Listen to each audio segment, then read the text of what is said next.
Good morning students. आज के lecture में हम लोअर, अपर एंड प्रॉपर का फॉर्मूला एक्सेल में यूज करना सीखेंगे। सबसे पहले हम ये जानेंगे कि स्ट्रिंग क्या होती है। String is a set of one और मोर कैरेक्टर्स, मीन्स एक या एक से ज्यादा कैरेक्टर्स के सेट को हम स्ट्रिंग कहते हैं। यहाँ पर शीट में मैंने 10 एम्प्लॉइज की डिटेल्स एंटर की हुई है। इस कॉलम में मैंने एम्प्लॉइज के नेम एंटर किए हुए हैं। हर एक एम्प्लॉय के नेम में एक से ज्यादा कैरेक्टर्स हैं, इसीलिए हर एक एम्प्लॉय के नेम को हम कहेंगे स्ट्रिंग। अब हम जानेंगे कि लोअर फॉर्मूला कैसे यूज किया जाता है। लोअर फॉर्मूला गिवन स्ट्रिंग के कैरेक्टर्स को लोअर केस में मीन्स स्मॉल लेटर्स में कन्वर्ट करने के लिए यूज किया जाता है। लोअर फॉर्मूला यूज करने के लिए सबसे पहले हम कीबोर्ड से इक्वल का साइन प्रेस करेंगे। देन हम अपने फॉर्मूले का नेम लोअर स्पेसिफाई करेंगे। इसके बाद हम ब्रैकेट स्टार्ट करेंगे। इसके बाद हम जिस भी सेल का टेक्स्ट लोअर केस में कन्वर्ट करना चाहते हैं, सेल को सिलेक्ट कर लेंगे। यहाँ पर मैंने D9 सेल पर क्लिक कर दिया है, इससे मेरा D9 सेल का टेक्स्ट सिलेक्ट हो जाएगा। अब हम ब्रैकेट क्लोज करके एंटर की प्रेस करेंगे। जैसे ही एंटर की प्रेस करेंगे, यहाँ पर नेम के हर एक कैरेक्टर स्मॉल केस में कन्वर्ट हो गए हैं। अब हम अपर का फॉर्मूला यूज करना सीखेंगे। अपर का फॉर्मूला किसी भी स्ट्रिंग के कैरेक्टर्स को अपर केस में मीन्स कैपिटल लेटर्स में कन्वर्ट करने के लिए यूज किया जाता है। अपर का फॉर्मूला भी यूज करने के लिए सबसे पहले हम कीबोर्ड से इक्वल का साइन प्रेस करेंगे। देन हम अपने फॉर्मूले का नेम अपर स्पेसिफाई करेंगे। इसके बाद हम ब्रैकेट लगाएंगे। ब्रैकेट लगाने के बाद जिस भी सेल का टेक्स्ट हम अपर केस में कन्वर्ट करना चाहते हैं, सेलेक्ट कर लेंगे।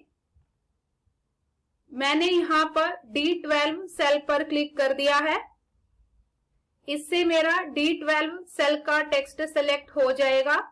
अब हम ब्रैकेट क्लोज करके एंटर की प्रेस करेंगे। जैसे ही एंटर की प्रेस करेंगे, यहाँ पर नेम के सभी कैरेक्टर्स अपर केस में कन्वर्ट हो गए हैं। अब हम प्रॉपर का फॉर्मूला यूज करना सीखेंगे। प्रॉपर का फॉर्मूला स्ट्रिंग के कैरेक्टर्स को प्रॉपर केस में कन्वर्ट करने के लिए यूज किया जाता है। मींस स्ट्रिंग का only first letter upper case में होगा और बाकी के सारे लेटर्स स्मॉल केस में होंगे। प्रॉपर का फॉर्मूला भी यूज करने के लिए हम सबसे पहले कीबोर्ड से इक्वल का साइन प्रेस करेंगे। देन हम फॉर्मूले का नेम प्रॉपर स्पेसिफाई करेंगे। इसके बाद हम ब्रैकेट लगाएंगे। ब्रैकेट लगाने के बाद जिस भी सेल का टेक्स्ट हम प्रॉपर केस में कन्वर्ट करना चाहते हैं, यहाँ से सेल सेलेक्ट कर लेंगे। मैंने यहाँ पे सेल सेलेक्ट कर ली है D11। इसके बाद हम ब्रैकेट क्लोज करके एंटर की प्रेस करेंगे। जैसे ही एंटर की प्रेस करेंगे, यहाँ पे नेम का only first letter capital case में है और बाकी के सारे लेटर्स स्मॉल केस में है।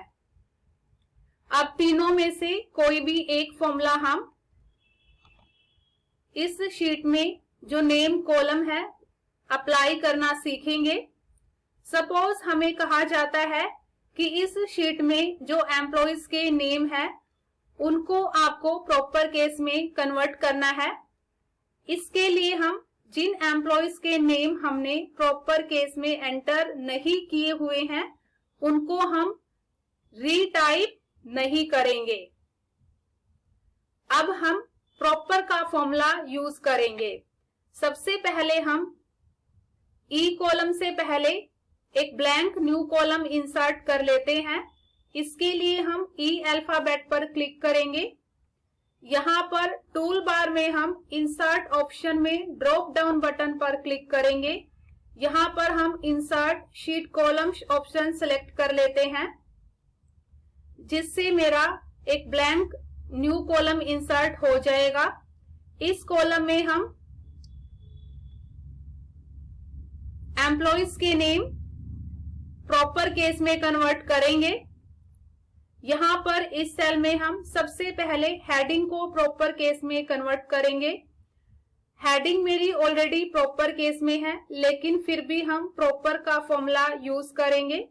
इसके लिए हम कीबोर्ड से इक्वल का साइन प्रेस करेंगे, देन हम अपने फॉर्मूले का नेम प्रॉपर यूज करेंगे।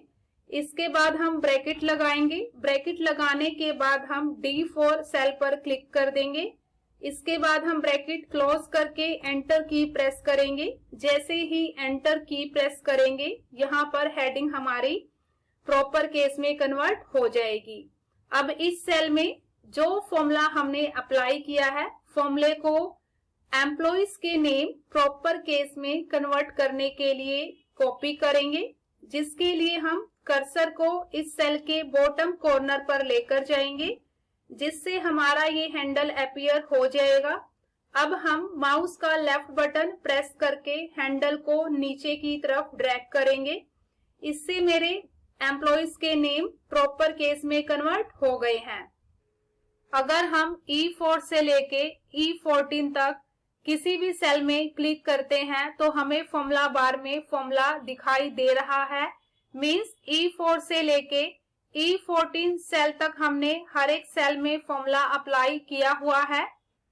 अब अगर हम एम्प्लॉइज के नेम प्रॉपर केस में कन्वर्ट कर चुके हैं तो हमें अब इस कॉलम को डिलीट कर देना चाहिए, जिसके लिए हम D अल्फाबेट पर क्लिक करेंगे। टूल बार में हम डिलीट की ऑप्शन में ड्रॉप डाउन बटन पर क्लिक करेंगे। यहाँ से हम डिलीट शीट कॉलम की ऑप्शन सेलेक्ट करेंगे। जैसे ही कॉलम हम डिलीट करते हैं, यहाँ पर हर एक सेल में लिखा हुआ आ रहा है #रेफर, जिसका मीनिंग ये है कि हर एक सेल में हमने फॉर्मूला अप्लाई किया हुआ है। इस फॉर्मूले में जो सेल हमने यूज की है वो सेल हमने डिलीट कर दी है, इसीलिए यहाँ पर हर एक सेल में #रेफर लिखा हुआ आ रहा है। अब हम जो कॉलम हमने डिलीट किया है उसको वापस लेकर आएंगे, जिसके लिए हम कीबोर्ड से Ctrl+Z शॉर्टकट की प्रेस करेंगे। Ctrl+Z शॉर्टकट की प्रीवियस एक्शन को अंडू करने के लिए यूज की जाती है। जैसे ही मैंने कीबोर्ड से Ctrl+Z शॉर्टकट की प्रेस की, जो कॉलम हमने डिलीट किया था वो वापस आ गया है। अब इस कॉलम को डिलीट करने से पहले हम E4 से लेके E14 तक हर एक सेल में वैल्यू लेकर आएंगे। मीन्स अगर हम E4 से लेके E14 तक किसी भी सेल में क्लिक करते हैं तो यहाँ पर हमें फॉर्मूला ना दिखाई दे, यहाँ पर हमें उस सेल की वैल्यू गरिमा दिखाई दे। इसी तरीके से अगर हम E7 सेल पर क्लिक करते हैं तो यहाँ पर हमें फॉर्मूला बार में फॉर्मूला ना दिखाई दे, हमें यहाँ पर E7 सेल की वैल्यू सीमा दिखाई दे। इसके लिए हम E4 से लेके E14 सेल्स तक सेलेक्ट कर लेंगे। इसके लिए हम E4 सेल पर हमने क्लिक किया। इसके बाद हम माउस का लेफ्ट बटन प्रेस करके माउस को नीचे की तरफ ड्रैग करेंगे। इससे मेरी E4 से लेके E14 सेल्स तक सारी सेल सेलेक्ट हो जाएंगी।